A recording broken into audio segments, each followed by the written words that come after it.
Politics is something that is ceaseless, endless. It is not something that stops. It just flows. And this flow you can find in institutional practices of the state.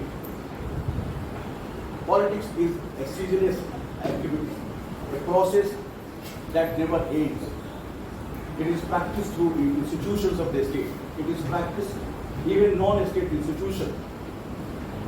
First. And second is that institutions, they contain power. Institutions are not without power.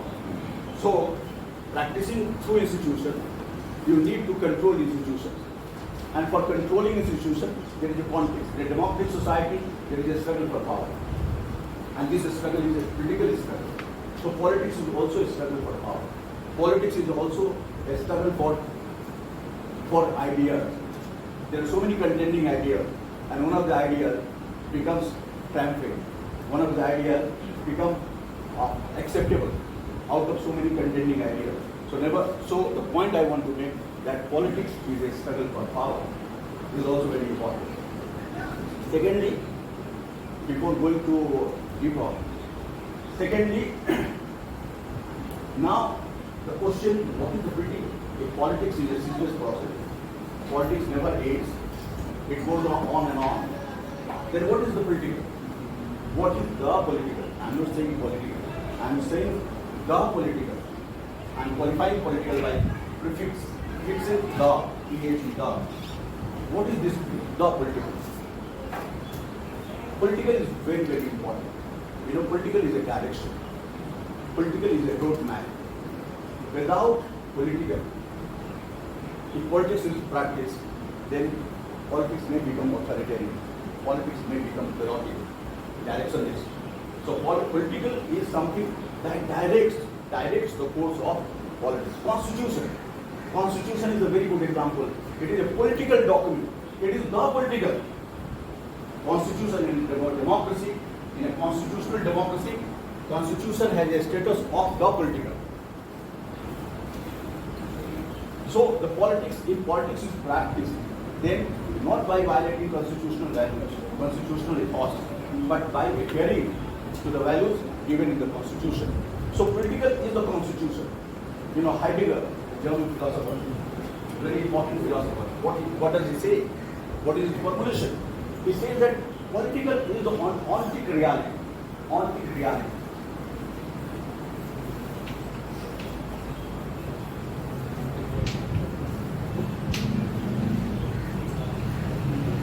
What does it mean by ontic reality? Ontic means what? First, ontic. It's very important. It's a political philosophical term.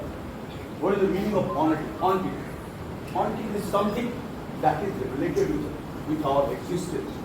It is something real. It is not something that is abstract. But ontic is real. Real in a most explicit sense. Real in a very deeper way. Existence not in a very casual way. Existence, what does it mean? What does it mean to be a human? In that sense, ontic. Ontic is not an ordinary reality. What I am saying, ontic is not an ordinary reality. It is something deeper. And the consciousness of that deeper reality is ontic. Are you getting my point? The consciousness of that reality is ontic reality. And Heidegger is a very famous German philosopher. And what he says, that political is ontic reality. That gives you the idea of ontic reality. That gives you idea of our existence, the very purpose of our existence. That idea we access through the idea of political. Are you getting my point? That idea is approached, explored through the idea of the political. This is his formulation. And how? This is ontic reality. But ontic reality, in a way, passive. Ontic reality is not something that is being practiced. There is a need of epistemology. How to operationalize ontic reality. What is the way of operationalizing ontic reality? The way of operationalizing ontic reality needs some acceleration. What kind of tool will accelerate this ontic reality, without which you can't exist? the purpose of existence gets defeated. So what is that accelerating part? Accelerating part is epistemology.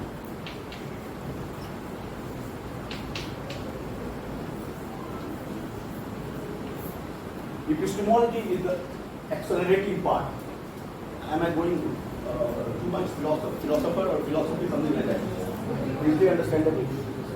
So this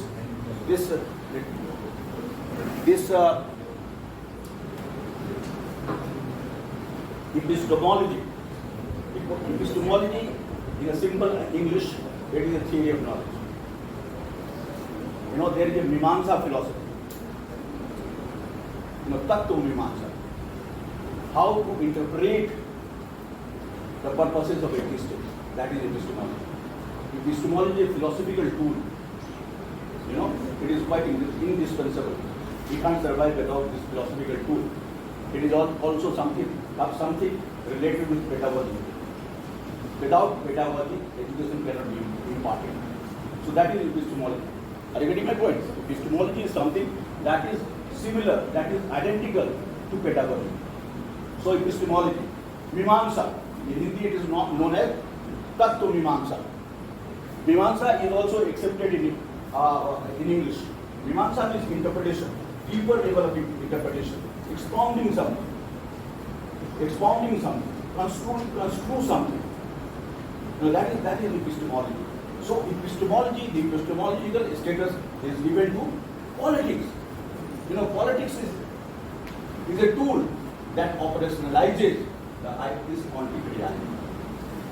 Are you getting the point? This is Heidegger. Heidegger, he says that this is political. And there are many, the idea, the concept of the political, if you go by textbook understanding, normally I deviate from textbook, but since you are a student of political science honors, so I have to stick to textbook also. Textbook is the concept of the political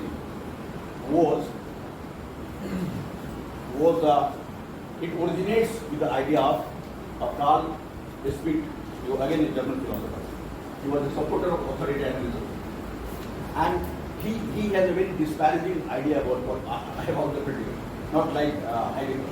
He says that political is something that unnecessarily gives importance to ordinary, something that is ordinary, something of no use. It invokes mass hysteria.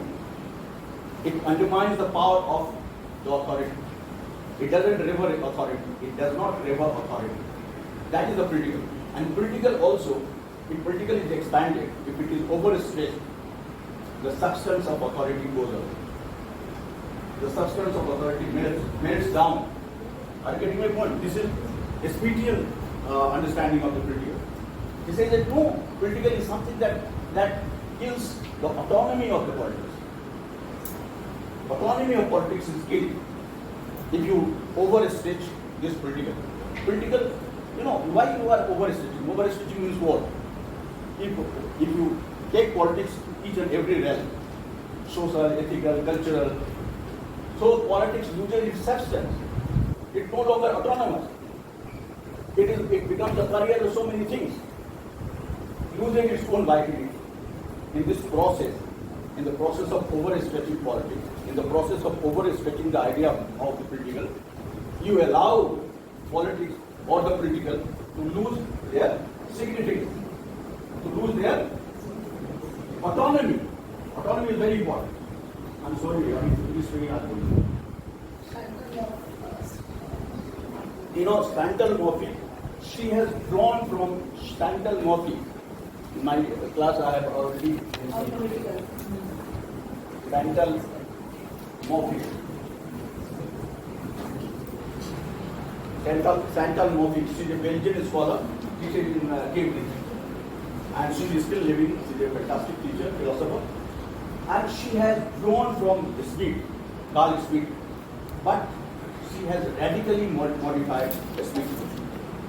Only at the face value, she has taken the idea of the political from Karl Schmitt. But her interpretation of the political is totally different from Schmitt. What does she say? She says that Schmitt he highlights the antagonistic nature of the political. Antagonistic nature of the political. He says political creates a kind of relationship similar to that of friend and foe. Friend and foe. So there is no reconciling point. There is no meeting point in antagonistic understanding of the political expounded by speech. But in the case of Murphy says no. Or political doesn't envisage antagonistic relation. It envisages adversarial relation, not antagonistic, adversarial. Opponents are adversaries. Adversarial is an agnostic kind of relationship. Your opponents are not your enemy. No. You can learn many things from your opponent. What she says that political, of course, it is inherently conflictual. Conflict is inherent in politics and political. Of course, if there is a contest for power, if there is a contest for idea, that my idea is better than yours, so there are claims and counter-claims. So naturally there is a conflict. Naturally there is a conflict. But so what? She says, she emphasizes that we can ascribe a conflictual consensus. What she says is very important. Conflictual consensus. Treating your adversaries at par.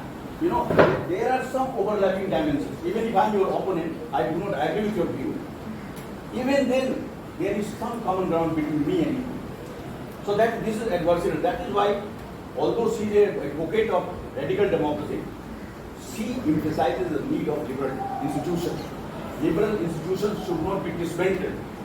I get my point. Central Murphy does not draw a very extreme conclusion. She draws a conclusion that is acceptable, and in that context, she says that these liberal institutions, they give a lot of space for practicing radical views, so that there is a need to utilize that space, and you can utilize that space only when you develop conflictual consensus. Then it is possible. So Central Murphy is, of course, her starting point is Carl Schmitt, the idea of the political, where antagonism is the most prominent part. But in case of Murphy, antagonism is replaced by agnostic relationship, replaced by adversarial relationship. And what adversarial relationship, you also understand. Even Hannah Arendt, wonderful political philosopher, Hannah Arendt, she is again a German philosopher. Continental Europe is a fertile ground for philosophy. That is why there are a lot of books written on continental philosophy. The very deeper level of philosophy. Philosophizing, you need to go to continental Europe. So Hannah Arendt, she says that you can bring unimaginable change by the power of words, not by power of words. She has also defined the idea of political in a democratic way. That by deliberation, by debate, discussion, you can escape the frontiers of the political. You can stretch the frontiers of the political. This is a position she is known for her Republican values. She cherishes Republican values. What she cherishes? Republican values. Hannah Arendt, very famous German philosopher. Again, she is a German philosopher. And when there was fascism or Nazism in Germany, she fled away to save her life. She fled away to America, not Russia, America. And after Second World War, she came back. And she was girlfriend of Heidegger, haunting reality. So these are philosophical positions. So this part I want to summarize that politics is something that is ceaseless, endless process, keeps going, no end point. It is practiced through institutions, and political is a direction, is an ideal, is a roadmap, ontic reality. it envisages adversarial relation, clinching ticklish issue through debate and discussion. Hannah Arendt. So this is first part. Now the second part, where is Duster? Second part is slightly complex, but nevertheless, Please keep quiet.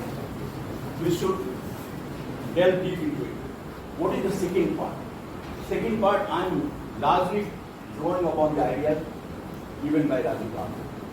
He is also Indian philosopher, critical philosopher, taught in JNU, taught in Delhi University, and came to this college also as this critical science honors student, Rajiv Gandhi. Great philosopher, great mind. What he says about the idea of the political is very important, political.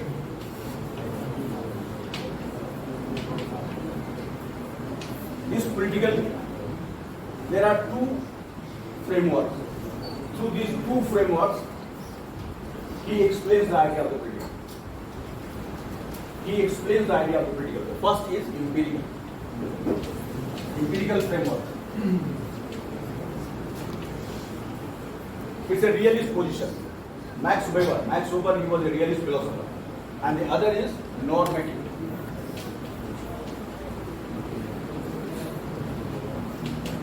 These are two frameworks. Empirical as well as normative. Empirical is scientific knowledge also on your experience. Something that is visible. You can observe. Experiment also. Scientific, we can't say scientific. In social science, there is nothing called scientific. Something which can be detected by the schemes of reason and rationality. That is real. That is true for a while. As long as the better reason is coming and demolishing that position. So let me come to Rajiv Gandhi. It's a long discussion. If you read his book, it's very complex. But what he has done, he has taken two frames. The one frame is empirical, the other is normative. And in this process, I'm just giving you the summarized aspect of his analysis, his interpretation. Within these two frameworks, what he does, he historically explains the idea of the political. Empirical, as you said, that scientific or something that can be observed, something which can be based on experience, based on real happenings. That is a realist position. Max Weber is a great sociologist. He was a supporter of empirical studies. And on the other hand, normative. Normative is something that is related to ideas, Rawls. Rawls is a great normative philosopher. John Rawls is a great political philosopher. So you have to study John Rawls. I'll teach you normative political philosophy. Then I'll teach you Rawls. So, what is this empirical position? Both are moving simultaneously. If you read his book, then there is normative and empirical. Both positions progress in a simultaneously. So it becomes difficult for students to understand what is normative and what is empirical. But here I am going to do that. I don't know how far I will succeed, but nevertheless I just try to extract normative as well as empirical. So what he says, he first gives the examples of ancient Greek city-state. And he says that policy, city-state, what was there? There, without going into detail, I just want to summarize. What he says that in policy, in a city-state, decision making, there was a system of collective decision. Decision was collectively taken by all the citizens of the city-state. Collective decision making. That was the empirical aspect. The citizens assembled at a place, direct democracy in ancient city-state, and they took decisions about different things in a different ways by discussion, debate, and all. So there was a collective decision. This was the empirical aspect. And what decision was all about? how to lead good life. Empirical is holding direct democracy, taking decisions. This is empirical aspect.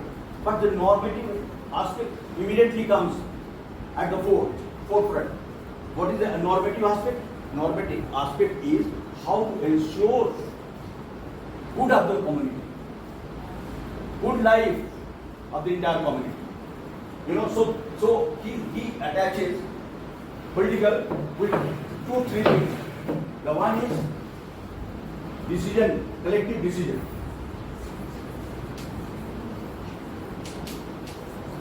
Collective decision. And this collective decision needs collective power. Collective power. Collective decision, collective, for that you need collective power. Without power you can't take decision. For making decision you need power. So there is a need of collective power. So this collective decision, collective power translates into ensuring good life of the community. Ensuring good life of the community. So here you find the blending, conflating empirical with normative. What is political? What is the idea of political? According to Rajiv Bhargava. According to Rajiv Bhargava, both empirical as well as normative, both are blended, both are conflated with each other, with normative as well as empirical. So that is what is normative here? What is normative pushing? Related to ideas. No. What is normative? Ensuring Good of the community. good life of the community. This is normative idea. Ensuring good life of the community. This is. I want that you should score good marks and you should prosper. All the class students of this class should prosper, get good marks, get good career. This is ensuring Good of the community. good life or wishing good to students so that they could prosper in their life. So this is normative aspect. Empirical aspect is exercise of collective decision making, exercise of collective power, and then decision making and collective power. They ultimately ensures collective good of the community, collective good of the people, citizens inhabiting state in the policy. So this is first. So political is here. I'll come to that. Let me don't break my flow. Because this is not my last class. Tomorrow also I am taking your class. Tomorrow I am also taking your class. So please listen to me. I have given you example. Listen to me. So these two things are very clear. But here also let me say on one more thing. That is also empirical. The political is also here. There is no difference between society and politics. So there is no separation. Please listen to me, Chandra. Please listen to me. So here in a ancient Greek society, there was absolutely no separation between society and politics. And there is nothing social, distinct social and distinct political. Both were intermixed. But what is the reality? Reality, you have empirical and normative both are blended. But what is the reality? Is it a collective decision making or exercise of collective power? Is it like that? If you turn to ancient Greek society, you find that slaves, aliens, and women, they were out of this framework of the idea of the political. Slaves, they constituted almost 70% of ancient Greek society population. Women and aliens, they were alienated from the exercise, decision-making process, exercise of collective power, and for them there is no vision of good life. So this is the reality. If you are talking of the political, simply by saying that all citizens are equally treated, and forgetting the inconvenience. No, this is not the political. This is a partial understanding of the political. Are you getting the point? This is partial understanding of the political. Unless you bring the real at the forefront, it is not clear explanation of the political. Now I come to the modern state. So this is one normative blending. You can say that blending of normative and empirical, and real slaves, women. This is empirical. Normative and empirical blended. Empirical exclusive. Exclusive empirical is what? Exclusive empirical is what? Excluding slaves.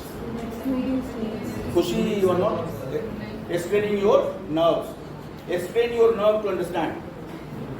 You know, it's not an easy thing. For me, it is not an easy thing. I have already taken one class, 1 hour. And next I am explaining these ideas. It is not a narrative.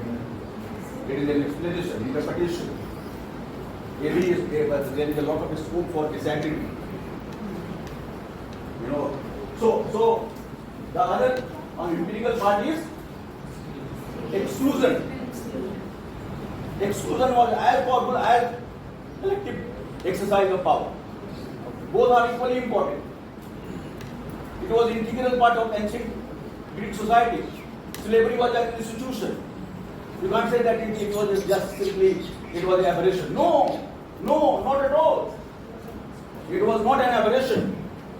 It was an integral part of ancient Greek society. You can't say that when institutions were equal, then direct democracy and collective power is high for the well-being of the society. This is a rosy picture. What is the gloomy picture? What is the gloomy picture, my dear? The gloomy picture is exclusion. Stressed inclusion. Deeply embedded exclusion of women, slaves, and aliens. So these two aspects, they are associated with the idea of the political. These two aspects, normative and empirical. Now the state, modern state. Modern state.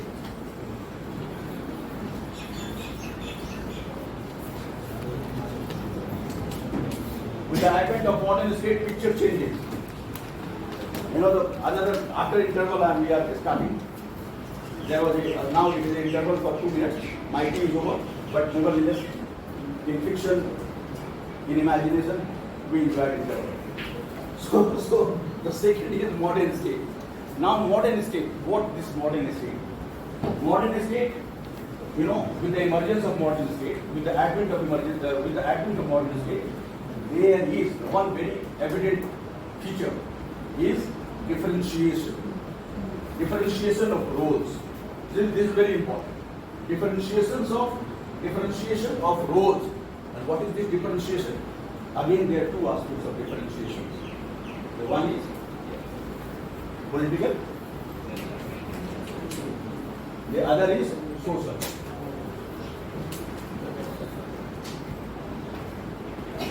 You know, and you can say that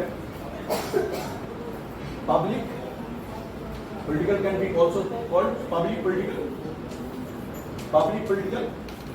and this household. Private household. So public political and household. So this is differentiation. With modern emergence of modern state, you have differentiation of two things. The one, the political aspects. The political aspects of society were taken care of by a new institution. What was that new institution? Modern state. Legislature, judiciary, bureaucracy, police, army. These are the strong arms of the modern state. So all these things, enacting laws, implementing, executing laws, punishing the offenders, all these things fall in the domain of modern state, in the domain of the political, in the domain of public political. You can call political or you can call public political. And all non-political aspects fell into the domain of household, family, joint family, neighbor, community, race, ethnicity. These things are not political. Outside the framework of the political.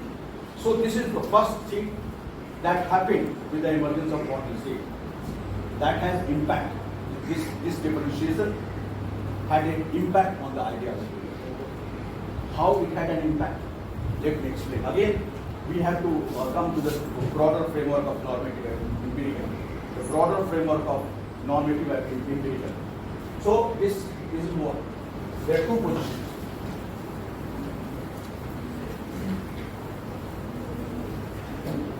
What are these two positions? Two position is that modern state emerged to fulfill the desires, expectations of each and everyone, protecting your democratic rights, protecting, ensuring your well-being. Everybody is equal before law. These are normative goals. These are normative goals of the state. Modern state. What is the normative? Should modern state treat unequally or should it treat equally? No discrimination on the basis of wealth, intellect, gender, weak and strong. No discrimination. Everybody is equal before law. So this is normative goal of the modern state. Democratizing, ensuring well-being, like ancient Greek city-state, ensuring the good of the society. That was the normative goal. Here also there is a normative goal. You can't dispense with the normative goal. It is very difficult. So here normative goal is something related with citizenship rights. Of course, citizenship rights were there also, but here also in modern state, citizens, and they have their rights. This is one position. Not modern state. The other position. This is the stated goals of the modern state, incorporated contained in the constitution. The stated goals of the modern state enshrined in the constitution, protected by independent judiciary, implemented by neutral bureaucracy, impartial bureaucracy. So this is how these are institutional mechanisms of fulfilling, achieving the normative goals in modern state. But what is happening, exactly what is happening, in reality what is happening? In reality what is happening? A small group of people exercising power over the large group. In reality what is happening? In modern democracy there are a lot of violations. And today we see the condition in a neoliberal political regime all over the world, what is happening?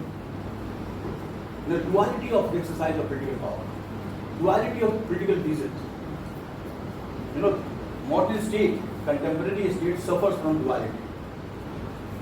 What kind of duality? What is this duality is all about? Modern state suffers from duality. What is duality? Duality is that you are pretending to protect human rights, pretending to fulfill the desires and expectations of the people, particularly the weaker sections of society, women, minorities, and this is so marginalized. So this is the proclaimed aims of modern state. But what is happening? Patriarchy still exists. Patriarchy is not empowering women. It's empowering women or disempowering women. Empowering women. Disempowering. This patriarchy still exists. The plutocracy, dominance of wealth. Plutocracy is still the worst. We find corporate culture, worst kind of corporate culture. Market fundamentalism. Everything is decided by the market. Invisible hand. Who said invisible hand? Adam Smith. Adam Smith. Invisible hand. So, patriarchy, plutocracy, what is there everywhere? Black Lives Matter. In reality, a small group, oligarchy prevails. In reality, power is exercised by oligarchs. Single individual or a group of individuals, they are calling the shot. This is the reality. That is what I term it as duality. Duality of political vision. Duality, in reality, duality is manifest. Duality manifests itself in the exercise of or in attaining the vision, political vision. Political vision. So here again, that political is normative position taken by the state. Normative position taken by the state. Constitutional rule of law, equality before law, no discrimination, non-discriminatory democratic order. Non-discriminatory democratic order. This is the normative goal of the modern state. Non-discriminatory. No discrimination on any basis. Even transgender, they are not discriminated. They have equal rights. As much rights as we have. So this is the normative position, very strong normative position that legitimizes modern state. Modern state is justified. And we need modern state, even if it is a necessary evil. We can't dispense with it. We can't dispense with it. We need it. It is a compulsory evil. We need it compulsorily. So this is the position, and this is the position that creates longing for state. This is not an ordinary position. You can't say that this is a pretense. No, it's not a pretense. If it is a stated, and it becomes template of evaluating a state, the exercise of modern states, evaluating the role of modern state, and it makes modern state, if there is a lapse on the part of modern state, then modern state goes on back foot. So you can't say that these normative positions are simply pretense. No, it is not pretense. It is the basis. It is the foundational basis upon which a state rests. It is a philosophical justification of the emergence of modern state. So this normative position, normative vision that justifies the existence of a state is an integral part of the political. It is an integral part of the political. Please pay attention to my lecture. It is an integral part of the political. It is not pretense. No. If you take it as a pretense, then your existence is also threatened. So please take it seriously. It is not a pretense. But on the other hand, you have to be acutely conscious. Acutely. I emphasize the word acutely conscious. Conscious of deviations. Sometimes unconscious deviations by the state. Sometimes deliberate deviations. Sometimes deliberate deviations. And in contemporary times, a state takes deliberate deviations. Deliberate deviations. And this deliberate deviation creates problem. It is as solid, as strong as the normative position of the state. This deviation, violation of constitutional morality. What is this constitutional morality? Constitutional morality is something that expands the space for agreement and disagreement. The basic premise of constitutional morality, is constituted by expanding the horizon of agreement and disagreement. If the horizon is expanded for agreement as well as a disagreement, then you won't preserving constitutional morality. But if the horizon of disagreement shrinks, then there is a problem. Then the normative position of a state gets weakened. And Rajiv Babu, what he says, that of late we are witnessing repeated deviations. It has become normal. It has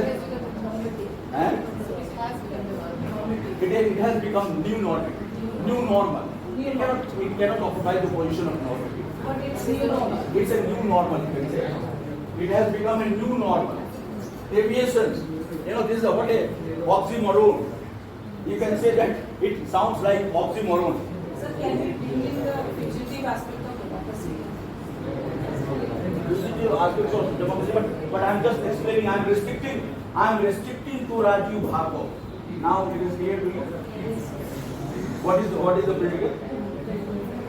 So this deviation, violation of constitutional morality, violation of human rights, violation of fundamental rights, discrimination on multiple basis, not on single basis, multiple ways of discrimination. Patriarchy is also one of, patriarchy is still prevalent. How long it will survive, I don't know. But it survives. So these deviations, so this is also the empirical aspect of, you can't shut your eyes to this deviations. Empirical aspect of the modern state. Normative and empirical aspect of modern state.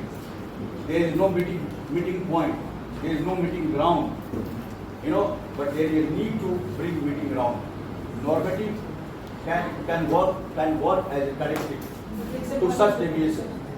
Normative values, right from Machiavelli. Machiavelli was standing at the threshold of modernity, and after that, Hobbes, Locke, Rousseau, Karl Marx, and others. They expounded the raison d'etre of the modern state, the very purpose of modern state. The very purpose of modern state, by simply like a parrot, we just remembering the normative aspects of the state. It emerges against feudalism. It is one position. Of course, it is a solid position. Only after feudalism, we have democracy. We have a system where demotic power, the power of the ordinary, demotic power. Demotic power means power of the common people. Demotic power is celebrated. Demotic power is celebrated. So this is very solid. But its deviations, it deviates from its goal. It becomes non-democratic. And people, this is very, what is the habit? What is the result? Please, what is the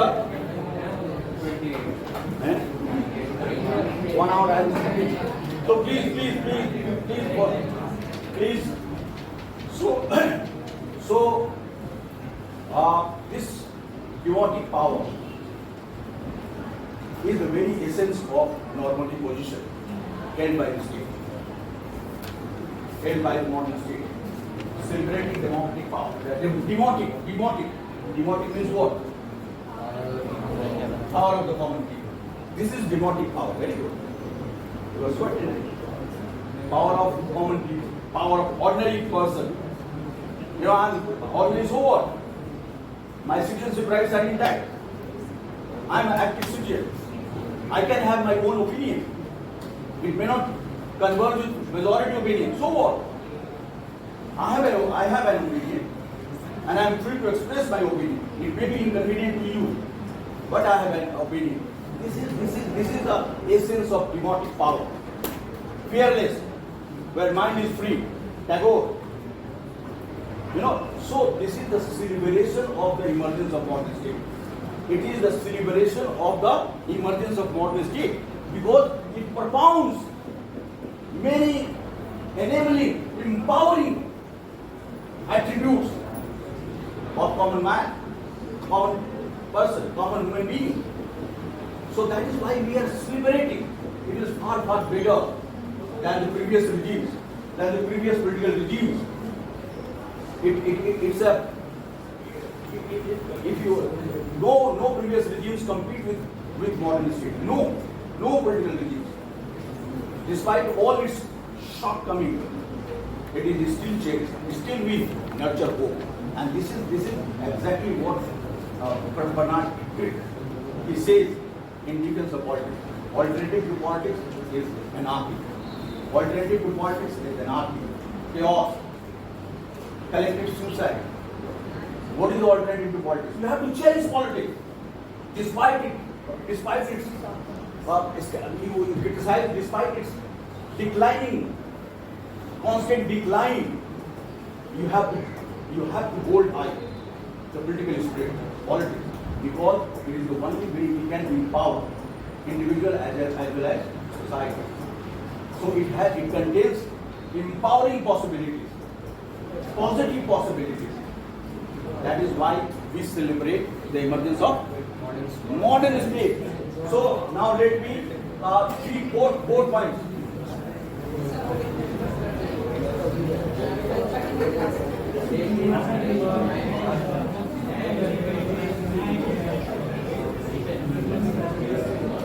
You can delay for 5 minutes. 5 minutes. 5 minutes. Listen to me. A is the part of political collective power.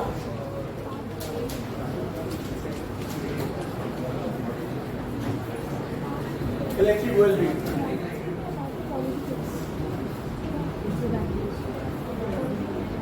First, B is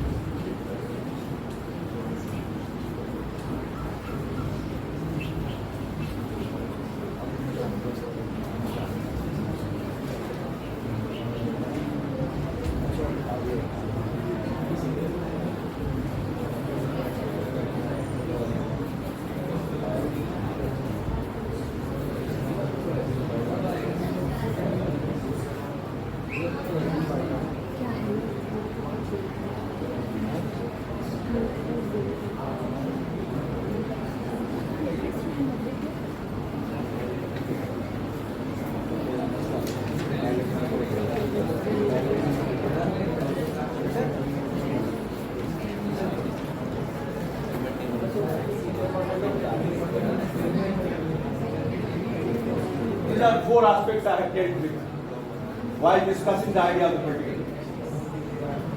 I have just summarized in 4 points what I have spoken. The first is collective power plus collective well-being and civic society. In the same power of a small group over others, aliens, women, they were excluded. And third is modern state with all its normative promises. Modern state with all its normative processes. This is third. So, and the last, duality of politics. You know how normative position is diluted. Deliberately diluted, and this dilution is much more evident today than any previous period. It is so stark, so conspicuous today, the duality of political vision. And last but not least, the ABCDE.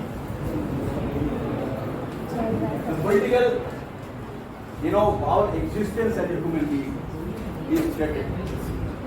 Our existence, this is also developing a cosmopolitan, all-embracing, all-including, encompassing each and everything within the idea of political. Please listen to me, this is a very important point. This is a very, very important point. And then I end my class.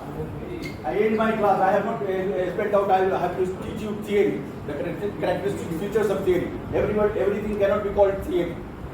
What theory is all about, that I will explain later, next class. So today, that last point, A, B, C, D, E. E is what? E is it's a sublime normative goal. It's a sublime normative goal. What is the sublime normative goal? Sublime normative goal. Not only human species, but non-human species should also be taken care of.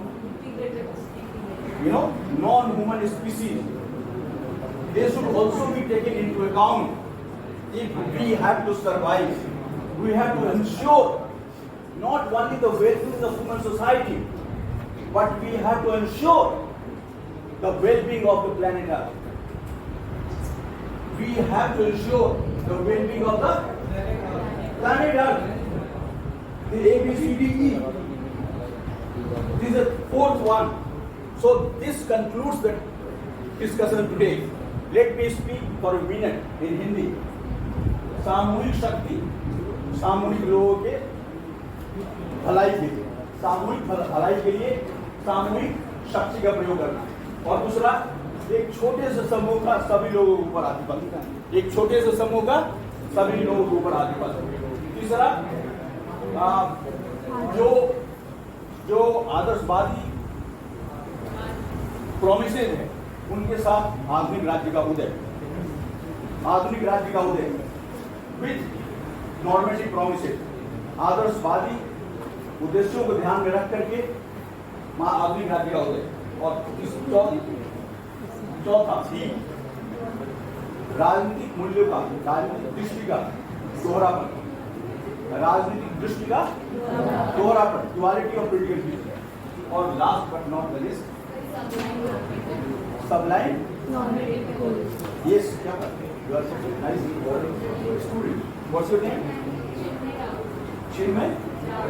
You write this sublime objective of I'm tired. Write sublime. Then do it.